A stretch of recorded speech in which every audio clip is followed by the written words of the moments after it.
Continuação da leitura do livro Memórias Póstumas de Brás Cubas, de Machado de Assis, capítulo 12, um episódio de 1814. Mas eu não quero passar adiante sem contar sumariamente um galante episódio de 1814, quando eu tinha 9 anos. Napoleão, quando eu nasci, estava já em todo o esplendor da glória e de poder. Era imperador e granjeava inteiramente a admiração dos homens. Meu pai, que à força de persuadir os outros da nossa nobreza, acabara persuadindo-se a si próprio, nutria contra ele um ódio puramente mental. Era isso motivo de renhidas contendas em nossa casa. Porque meu tio João, não sei por que espírito de classe e simpatia de ofício, perdoava no déspota o que admirava no general. Meu tio padre era inflexível contra o corso. Corso, nesse sentido, de Napoleão era natural da ilha de Córcega. Os outros parentes dividiam-se, daí as controvérsias e as rusgas. Chegando ao Rio de Janeiro, a notícia da primeira queda de Napoleão, aqui tem um comentário, derrotado em outubro de 1813, na Batalha de Leipzig, Batalha das Nações, a França foi invadida e Napoleão abdicou em abril de 1814. Houve naturalmente grande abalo em nossa casa, mas nenhum chasco ou remoque. Remoque também é gracejo ou insinuação. Os vencidos, testemunhas do regozijo público, julgaram mais decoroso o silêncio. Alguns foram além e bateram palmas. A população, cordialmente alegre, não regateou demonstrações de afeto à real família. Houve iluminações, salvas, Te Deum, no caso em latim, significa hino litúrgico entoado em ocasiões festivas, cortejo e aclamações. Figurei nesses dias com um espadim novo que meu padrinho me dera no dia de Santo Antônio. E, francamente, interessava-me mais o espadim do que a queda de Bonaparte. Nunca me esqueceu esse fenômeno. Nunca mais deixei de pensar comigo que o nosso espadim é sempre maior do que a espada de Napoleão. E notem que eu ouvi muito discurso quando era vivo. Li muita página rumorosa de grandes ideias e grandes palavras, mas eu não sei porquê, no fundo dos aplausos que me arrancavam da boca, lá ecoava alguma vez este conceito de experimentado. Vai-te embora, tu só cuidas do espadim. Bem, não se contentou a minha família em ter um quinhão anônimo do regozijo público. Entendeu oportuno e indispensável celebrar a destituição do imperador com um jantar. E tal jantar que o ruído das aclamações chegasse aos ouvidos da sua realeza, ou, quando menos, de seus ministros. Dito e feito, veio abaixo toda a velha prataria, herdada do meu avô Luís Cubas, vieram as toalhas de Flandes, as grandes jarras da Índia, matou-se um capado, no caso, é um porco, encomendaram-se as madres da ajuda. As Madres da Ajuda era do Convento da Ajuda, o primeiro convento feminino do Rio de Janeiro, de freiras clarissas. Ali foi sepultada a Rainha Maria I, antes de seu corpo ser transportado para Lisboa. Foi demolida em 1911. Os mosteiros e conventos portugueses eram conhecidos por sua tradição culinária, inclusive pela confeitaria, tradição essa transferida para o Brasil. As compotas de marmeladas, lavaram-se, arearam-se, poliram-se, as salas, escadas, castiçais, arandelas, as vastas mangas de vidro, todos os aparelhos do luxo clássico. Dada a hora, achou-se reunida uma sociedade seleta. O juiz de fora, 3 ou 4 oficiais militares, alguns comerciantes e letrados, vários funcionários da administração, uns com suas mulheres e filhas, outros sem elas, mas todos comungando do desejo de atolar a memória de Bonaparte no papo de um peru. Não era um jantar, mas um Te Deum, uma celebração. Foi o que pouco mais ou menos disse um dos letrados presentes, o doutor Vilaça.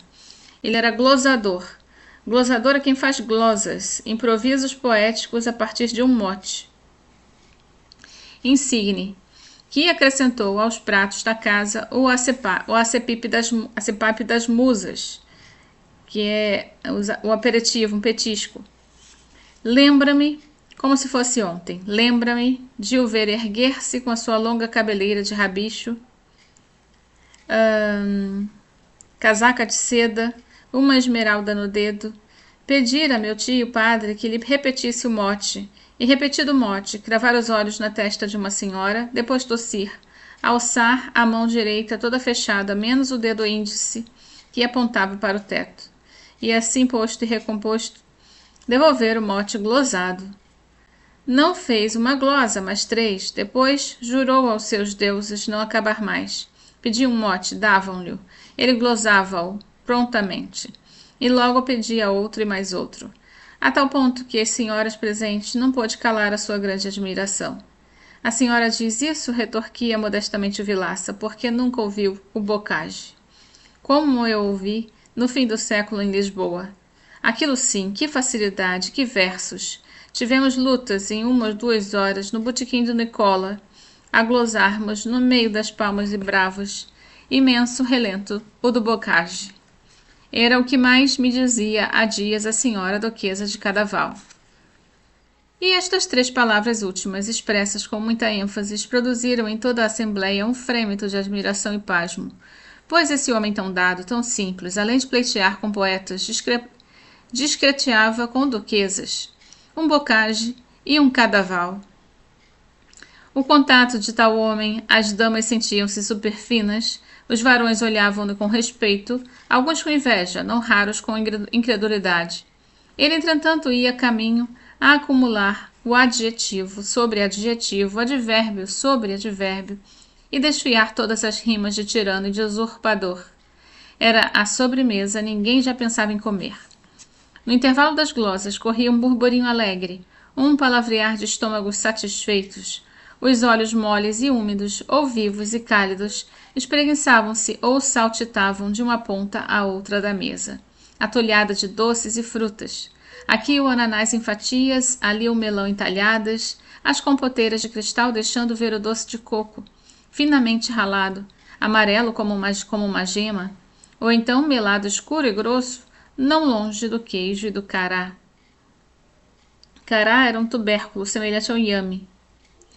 De quando em quando, um riso jovial amplo, desabotoado, um riso de família, vinha quebrar a gravidade política do banquete. No meio do interesse grande e comum agitavam-se também os pequenos e particulares. As moças falavam das modinhas que haviam de cantar ao cravo, e do minuete, e do solo inglês.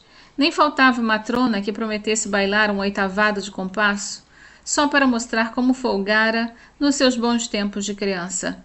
Um sujeito ao pé de mim dava a outro notícia recente de negros novos, que estavam a vir, segundo cartas que recebera de Luanda, uma carta em que o sobrinho lhe dizia ter já negociado cerca de 40 cabeças, e outra carta em que trazia-as justamente na algibeira, mas não as podia ler naquela ocasião, o que afiançava que podíamos contar só nessa viagem uns 120 negros mais ou menos. Trás, trás, trás, fazia o Vilaça batendo com as mãos uma na outra. O rumor cessava de súbito, como num estacado, uma interrupção repentina de orquestra, e todos os outros se voltavam para o glosador. Quem ficava longe aconcheava-se a mão atrás da orelha para não perder a palavra. A maior parte, antes mesmo da glosa, tinha já meio riso de aplauso, trivial e cândido. Quanto a mim, lá estava solitário e deslembrado, a namorar certa compota da minha paixão. No fim de cada glosa, ficava muito contente, esperando que fosse a última, mas não era, e a sobremesa continuava intacta. Ninguém se lembrava de dar a primeira voz. Meu pai, à cabeceira, saboreava os agolhas extensos e a alegria dos convivas, mirava-se todo nos carões alegres, nos pratos, nas flores, deliciava-se com a familiaridade travada entre os mais distantes espíritos, em fluxo de um bom jantar. Eu via isso porque arrastava os olhos da compota para ele e dele para a compota, como a pedir-lhe que me servisse, mas fazia-o em vão. Ele não via nada, via-se a si mesmo. e as glosas sucediam-se como bátegas d'água, obrigando-me a recolher o desejo e o pedido. Pacientei enquanto pude, e não pude muito. Pedi em voz baixa doce, enfim, bradei, berrei, bati com os pés. Meu pai, que seria capaz de me dar o sol, se eu lhe o exigisse, chamou um escravo para me servir o doce. Mas era tarde. A tia emerenciana arrancava-me da cadeira e entregava-me a uma escrava, não obstante dos meus gritos e repelões. Não foi outro o delito do glosador retardar a compota e dera causa à minha exclusão. Tanto bastou para que eu cogitasse uma vingança, qualquer que fosse, mas grande e exemplar, coisa que de alguma maneira o tornasse ridículo. Que ele era um homem grave, o Dr. Vilaça metido a lento, 47 anos, casado e pai. Não me contentava o rabo de papel que nem um rabicho de cabeleira, no caso cabeleira como descrito no capítulo anterior. Havia de ser coisa pior. Entrei a espreitá-lo durante o resto da tarde, a segui-lo na chácara, onde todos desceram a passear. Vi-o conversar com a dona Eusébia, irmã do sargento Mor Domingues, uma robusta donzelona, que se não era bonita, também não era feia. Estou muito zangada com o senhor, dizia ela. Por quê? Ah, por quê? Não sei por quê, porque é minha sina. Creio às vezes que é melhor morrer. Tinham penetrado uma pequena moita. Era lusco-fusco. Eu segui-os. O Vilaça levava nos olhos umas chispas de vinho e de volúpia. Deixe-me, disse ela. Ninguém nos vê morrer, meu anjo. Que ideias são essas? Você sabe que eu morrerei também. Que digo? Morro todos os dias, de paixão e de saudades. Dona Eusébia levou o lenço aos olhos. O glosador vasculhava na memória algum pedaço literário e achou este, que mais tarde verifiquei ser de uma ópera do Judeu. Não chores, meu bem. Não queiras que o dia amanheça com 2 auroras. Disse isto, puxou-a para si, e ela resistiu um pouco, mas deixou-o ir. Uniram os rostos e eu o ouvi estalar. Muito ou de leve, um beijo, o mais medroso dos beijos. O doutor Vilaça deu um beijo na dona Eusébia, bradei eu correndo pela chácara. Foi um estouro, esta minha palavra, uma estupefação, imobilizou a todos. Os olhos espraiavam-se de uma a outra banda, trocavam-se sorrisos, segredos à socapa.